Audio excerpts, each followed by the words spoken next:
तपाईँहरूले अहिले thread lift, filler अनि अरू नन इन्भेजिभ अथवा मिनिमल इन्भेजिभ सर्जरीहरू गर्नुहुन्छ भने भविष्यमा एउटा पोइन्ट आउँछ जब कि त्यो फिलरहरू, थ्रेड लिफ्टहरूले चाहिँ केही काम गर्दैन फेसमा। त्यसको बेलामा चाहिँ सिचुएसन भनेको फेस लिफ्टै तपाईँको अप्सन हुनसक्छ होइन। अब इनकेस भविष्यमा यो गर्ने प्लान, फेसलिफ्ट गर्ने प्लान छ तपाईँको भने चाहिँ अहिले टेम्पोरेरी सोल्युसन भनेको थ्रेड लिफ्टहरू पनि टेम्पोरेरीको लागि राम्रो सोल्युसन हुनसक्छ, फिलर्सहरू राम्रो सोल्युसन हुनसक्छ। तर यसले पार्ने असरहरू पनि तपाईँ थाहा राख्नुपर्ने हुन्छ है। हामीले थ्रेड लिफ्ट गर्दाखेरि चाहिँ हामीले छालाभित्र चाहिँ थ्रेड्सहरू राखेर त्यो भित्रको टिस्यु प्लेनलाई चाहिँ लिफ्ट गर्ने हो। त्यो गर्दाखेरि के हुन्छ भन्दाखेरि भित्र त्यो सुचर्सहरूले गर्दाखेरि चाहिँ भित्रको प्लेनमा चाहिँ फाइब्रोसिस हुन्छ। भित्रको हाम्रो टिस्युजहरू जुन फ्याटको लेयर्सको टिस्युजहरू हुन्छ त्यो फाइब्रोसिस हुन्छ क्या, त्यहाँ सारो दागहरू भन्छ, बाहिर नदेखिने भित्रपट्टि सारो दाग हुन्छ।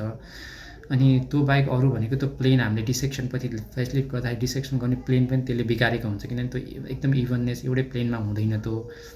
अनि अर्को कुराहरू भनेको चाहिँ हामीले पछि अब सर्जरी गर्दाखेरि अब त्यो सिमेट्रिकल दुइटातिर बराबर बनाउन पनि गाह्रो हुनसक्छ, रिजल्ट्सहरू अप्टिमल नहुनसक्छ है।